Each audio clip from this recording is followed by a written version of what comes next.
రాహుల్ గాంధీ ప్రచార స్టైల్‌ను ఒక్కసారి క్షుణ్ణంగా పరిశీలించండి. అతను తన ప్రచార స్టైల్‌ను ఎంతగా మార్చారో అర్థమవుతుంది. తాజాగా వయనాడ్‌లో మనందరికీ తెలుసు ల్యాండ్ స్లైడ్ జరిగి అంటే కొండ ప్రాంతం జారిపోవడం వల్ల చాలామంది ప్రజలు మరణించారు. ఇప్పటివరకు దాదాపు 200 మందికి పైగా మరణించినట్లు వార్తలు వస్తూ ఉన్నాయి. సో, ఈ దుర్ఘటన రాహుల్ గాంధీ సొంత జిల్లా అంటే రాహుల్ గాంధీ ప్రాతినిధ్యం వహిస్తున్న లోక్సభ నియోజకవర్గమైన వయనాడ్‌లోనే జరిగింది కాబట్టి ఎట్టకేలకు 3 రోజుల తర్వాత రాహుల్ గాంధీ తేరుకుని ఆ ప్రాంతానికైతే పర్యటనకు వెళ్లారు. ఈ పర్యటనలో మనం క్షుణ్ణంగా గమనిస్తే రాహుల్ గాంధీ చుట్టూ 7 మంది కెమెరామెన్లు ఉన్నట్లు బీజేపీ సోషల్ మీడియా ఫోటోలతో సహా ప్రచారం చేస్తుంది. దీంతోపాటు డ్రోన్ షాట్లు కూడా రాహుల్ గాంధీ చుట్టూ కొన్ని డ్రోన్లు తిరుగుతూ ఆ విజువల్స్ని అయితే తీసాయి.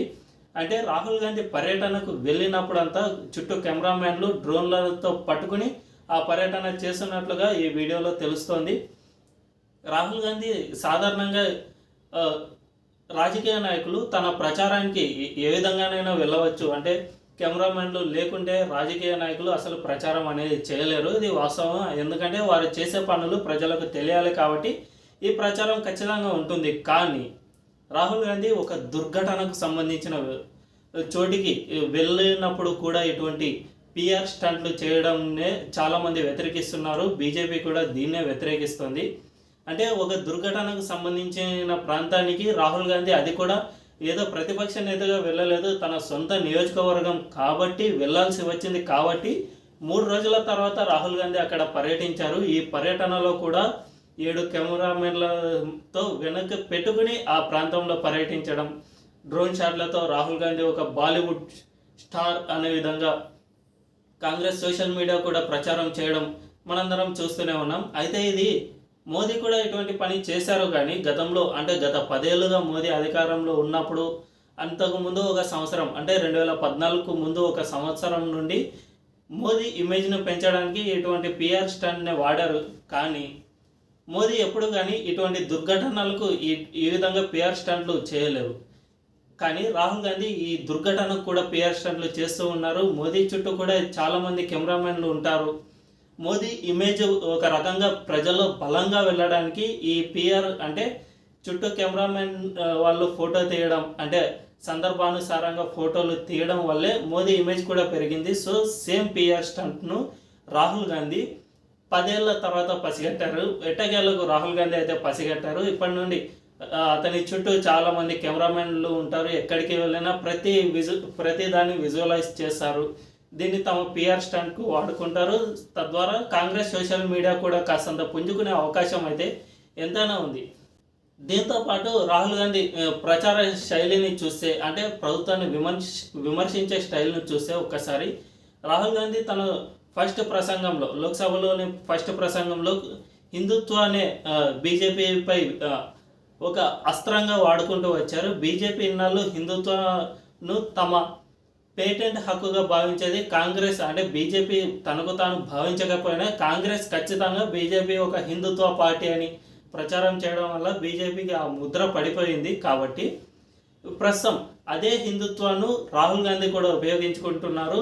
ఈ హిందుత్వతో బీజేపీని తిప్పికొట్టే అవకాశం ఉంది కాబట్టి ఆ విధంగా రాహుల్ గాంధీ ప్రచారానికి అయితే వాడుకుంటున్నారు. శివుడి ఫోటో చూపించడం, శివుడి చేతికి అభయముద్ర ఉంది కాబట్టి తమ పార్టీ గుర్తు కూడా అభయముద్రే కాబట్టి మా ఇద్దరి కాన్సెప్ట్ ఒకటే, ప్రజలకు అభయం ఇవ్వడమే తప్ప మేము ప్రజల్ని భయపెట్టాము అనే విధంగా హిందుత్వాన్ని ఉపయోగించుకుని బీజేపీని ట్యాకిల్ చేసేందుకు ప్రయత్నాలు చేస్తూ ఉన్నారు. అయితే రాహుల్ గాంధీ ఈ ఎన్నికలకు ముందు 1 నెల, ఎన్నికల తర్వాత కానీ ఈ పిఆర్ స్టంట్ను ఎక్కువగా ఉపయోగిస్తున్నారు. ఎందుకంటే మోదీ లాగా ఒక చరిష్మా కానీ ఒక ఇమేజ్ కానీ రాహుల్ గాంధీకి కూడా రావాలనే ప్రయత్నంలో భాగంగా ఇదంతా చేస్తూ ఉన్నారు. అయితే రాహుల్ గాంధీ ఇందులో బొక్కపోరులా పడే అవకాశం లేకపోలేదా అంటే ఉండే అవకాశం కూడా ఉంది. ఎందుకంటే మోదీ అమిత్ షాల వ్యూహాలు అంత ఆషామాషిగా ఉండవు.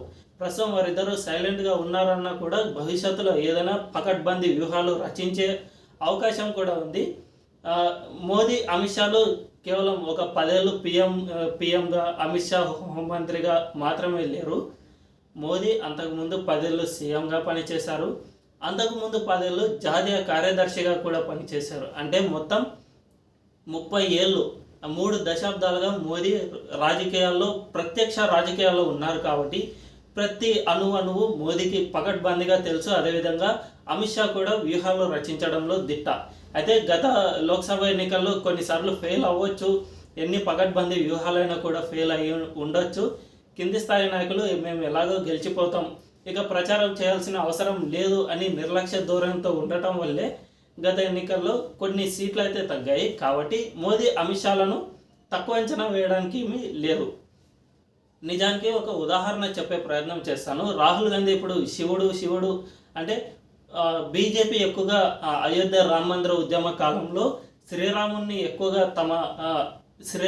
ఎక్కువగా ఆరాధించింది కాబట్టి మేము శైవ భక్తులం అంటే రాముడు వర్సెస్ శివుడు అనే విధంగా రాహుల్ గాంధీ ఈ ప్రచారాన్ని తీసుకెళ్లే ప్రయత్నం చేస్తున్నారు. కానీ నెక్స్ట్ ఇప్పుడు అయోధ్య మూమెంట్ అయిపోయింది, కానీ నెక్స్ట్ వచ్చేది కాశీ జ్ఞానవాపి మందిరం.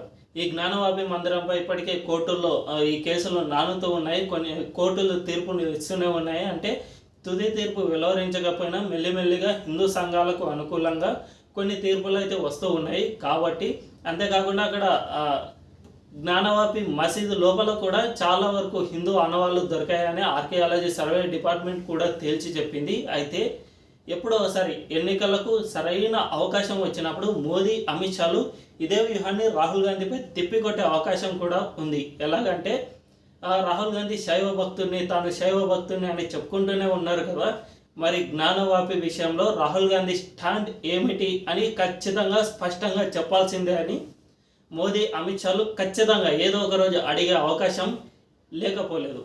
ఇదే కనుక జరిగితే రాహుల్ గాంధీకి ఇది పెద్ద చిక్కుముడిలా ఏర్పడి తన రాజకీయ భవిష్యత్తు అంధకారంగా మారిపోయినా ఆశ్చర్యపోనక్కర్లేదు. ఎందుకంటే కాంగ్రెస్కు ముఖ్యంగా ముస్లిం ఓటు బ్యాంక్ అత్యంత ముఖ్యం.